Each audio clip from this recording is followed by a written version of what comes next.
Maukah kalian aku tunjukkan tijarah perniagaan, kata Allah, yang bisa menyelamatkan kita dari azab Allah yang pedih. Tu'minuna billahi wa rasulih, beriman kepada Allah dan Rasulnya, wa tujahiduna fi sabilillah, dan berjihad di jalan Allah, bi amwalikum wa anfusikum, dengan hartamu dan jiwamu. Maka Bapak Ibu izinkan pagi hari ini, kalau selama ini penceramah kita bicara tentang Ramadan, puasa dan motivasinya, pagi hari ini saya ambil judul Muslim itu harus kaya.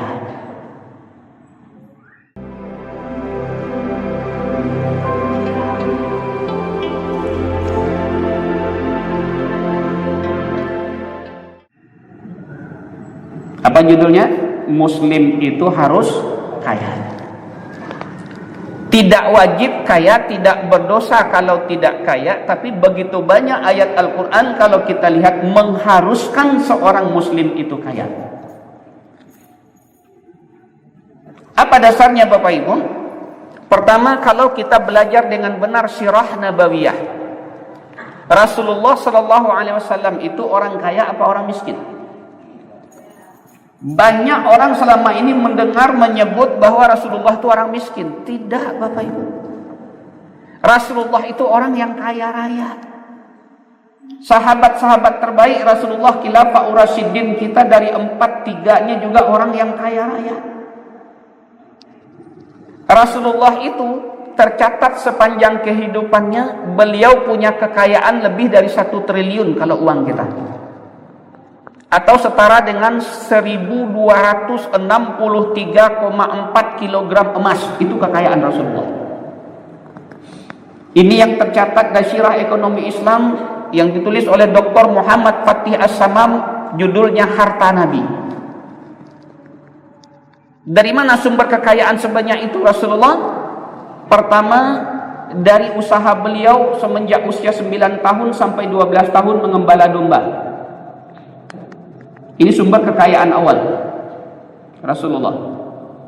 Yang kedua, dari usaha beliau mendampingi pamannya belajar berbisnis antar negara dari Mekah sampai ke Sam dengan paman yang juga seorang kaya raya selama lebih kurang umur 12 tahun sampai umur 19 tahun, 7 tahun lebih dengan sistem bagi hasil.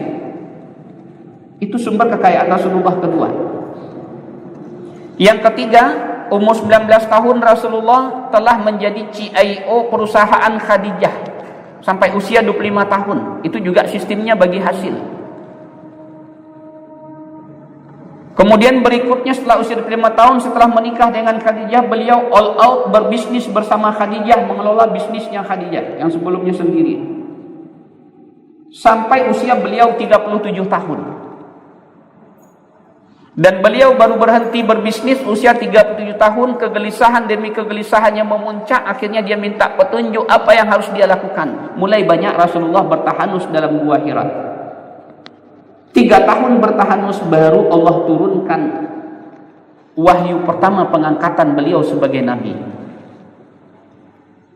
Periode dakwah beliau di Mekah lebih kurang 13 tahun Rasulullah juga masih berbisnis.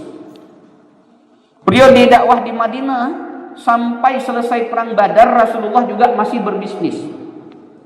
Kapan Rasulullah berhenti berbisnis? Setelah Allah menjamin ada hak Rasulullah secara khusus dari rampasan perang, turunnya surat Al-Anfal. 1/5 bagian Rasulullah dari rampasan perang, kemudian hadiah-hadiah dari penguasa setelah ditaklukkan oleh Islam.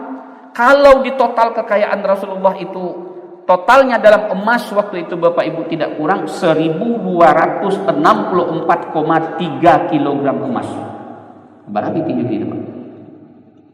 Kalau 1 gram 1 juta, kini 1 kilo 1 miliar. Kalau 1264,3 berarti 1,26 triliun lebih kekayaan Rasulullah. Kita lihat Abu Bakar sebagai pengusaha P&D punya kekayaan tidak kurang 2,4 triliun. Kita lihat Utsman bin Affan sebagai pengusaha perkebunan dan pertanian tidak kurang kekayaannya 5,6 triliun. Bahkan sampai sekarang Utsman bin Affan masih punya rekening di Bank Rajih. Rekening tertua di Arab, di banknya Arab atas nama Utsman bin Affan. Kita lihat Umar bin Khattab sebagai pengusaha properti punya kekayaan 3,2 triliun lebih. Kita lihat Abdurrahman bin Auf sebagai pengusaha pedandi terbesar yang mensupport Rasulullah, kekayaannya lebih dari 10 triliun. Kita lihat istri Rasulullah Khadijah juga seorang pengusaha. Kita lihat kakeknya Rasulullah juga seorang pengusaha. Pamannya Rasulullah juga seorang pengusaha. Ini dasar pertama. Jadi sunnahnya dicontohkan oleh Rasulullah SAW, penggerak dakwah, aktivis dakwah, pejuang Islam itu harusnya kaya. Yang kedua alasannya apa? Perintah wajib melaksanakan zakat, mendirikan zakat, menunaikan zakat. Bapak Ibu, kalau itu diperintahkan oleh Allah, artinya apa? Allah menyuruh kita punya penghasilan yang lebih sehingga bisa nisab zakatnya terpenuhi. Sekarang pertanyaannya, nisab zakat agar bisa kita berzakat bulanan berapa? Hampir semua ulama sepakat minimal itu standarnya 85 gram emas per tahun penghasilan. 85 gram berarti 85 juta. Kalau dibagi 12 paling tidak 7,1 juta per bulan. Nah, kalau gajinya UMR kapan zakatnya? Kalau honorer kapan zakatnya? Kalau tidak berzakat berarti tidak sempurna rukun Islamnya. Padahal perintahnya aqimis salat wa atuz zakat. Kemudian coba lihat lagi hadis tentang standar rumah minimal orang Islam yang ideal menurut Rasulullah. Coba kita buka Pak hadis-hadis tentang itu. Kata Rasulullah SAW, rumah orang Islam itu ideal minimal kamarnya 5. Itu minimal, Pak. Untuk apa kamar yang 5 di rumah itu? Pertama, kamar orang tua. Yang kedua, kamar anak laki-laki. Yang ketiga, kamar anak perempuan. Gak boleh dicampur anak laki-laki dan perempuan. Yang keempat, kamar pembantu. Artinya rumah Islam itu standarnya punya khadimat pembantu. Yang kelima, kamar tamu. Kalau datang orang tua, datang mertua, datang keluarga, tidak mungkin ditaruh di dapur, di tengah rumah, dan seterusnya. Maka kalau kita lihat dari itu saja, standar yang diajarkan Rasulullah, rumah seorang muslim itu minimal kamarnya 5. Nah, kapan bisa terpenuhi, Pak? Kalau tidak kaya. Ini yang ketiga. Alasannya mengapa muslim itu harus kaya. Yang keempat, kita dianjurkan oleh Allah Subhanahu wa taala menjadi orang yang banyak manfaat. Dan ukuran orang terbaik dalam Islam adalah orang yang banyak manfaatnya bagi orang lain. Khairun nas wa yanfa'u linnas. Sedekahnya, membantu fakir miskinnya, pedulinya, sosialnya, itu ujung-ujungnya harta. Harta.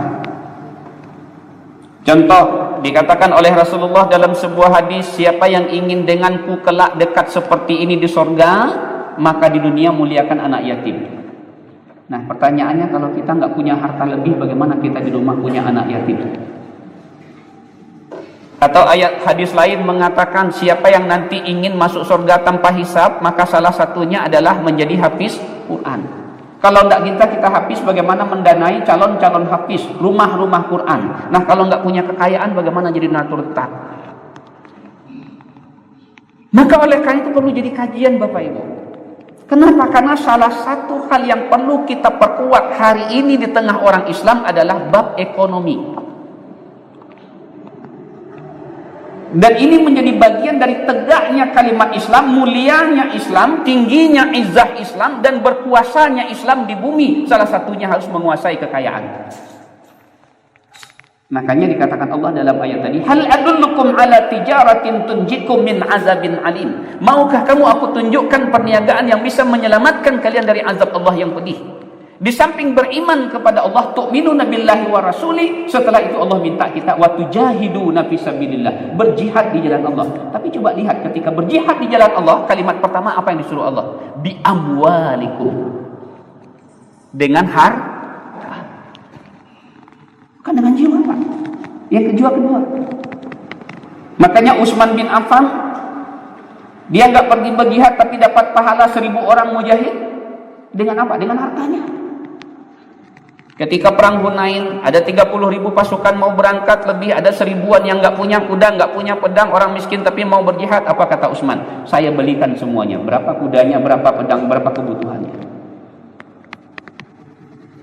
Lihat bagaimana Utsman bin Affan menegakkan izah umat Islam ketika musim paceklik. Sumber air pada kering, yang berair cuma satu sumur Yahudi. Nggak bisa orang Islam hidup kalau nggak dapat air. Akhirnya apa? Orang Yahudi menjual air dengan sangat mahal. Tapi Utsman karena punya harta yang banyak, apa katanya? Kita beli setengah sumurnya. Dari mana uangnya Utsman? Saya belikan sendiri. Kapan itu terjadi? Ketika kita punya kekayaan. Makanya Rasulullah pun mengatakan kadal fakru ayyakuna kufra. Dekat dengan kemiskinan itu membuat kita lebih dekat kepada kekufuran. Maka pendidikan yang harusnya salah satu kita perhatikan dan cara berpikir umat Islam totalitas untuk memenangkan agar umat Islam itu benar-benar jadi khalifah di muka bumi adalah bab ekonomi. Maka dari 8 ciri muslim ideal Bapak Ibu, setelah akidah yang bersih, ibadah yang benar, akhlak yang mulia, fisik yang kuat, pikiran yang luas, poin keenamnya adalah hadirun ala kasbi, mandiri dalam bidang ekonomi. Ini sirah, ini hadis yang kita kupas hari ini. Tapi selama ini jarang diangkat gitu. Sehingga apa? Orang Islam lebih cenderung tidak berpikir jadi orang kaya. Ustaz buat apa jadi orang kaya? Toh kekayaan nggak dibawa mati. Benar, kekayaan nggak dibawa mati. Tapi kalau nggak kaya kita bisa mati. Kalau nggak punya uang. Kekayaan nggak bisa dibawa masuk surga, Pak Ustaz. Benar, kekayaan nggak bisa masuk surga, tapi dengan kekayaan kita bisa beli surga. Mau di level mana? Bisa beli surga, Pak, dengan kekayaan kita.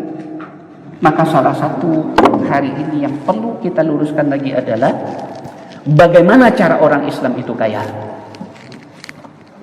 Maka salah satu sunnah yang dianjurkan oleh Rasulullah SAW adalah menjadi seorang pedagang, pebisnis. Maka Rasulullah itu berdagang, sahabat itu berdagang. Abdurrahman bin Auf dia tinggalkan kekayaannya di Mekah karena hijrah sampai di Madinah. Pilihan pertamanya cari pasar, berdagang. Setelah Rasulullah hijrah ke Madinah tahun keempat, agenda Rasulullah secara khusus adalah menegakkan Islam, izah Islam itu dengan mengambil pasar Bani Quraidah dari tokoh Yahudi.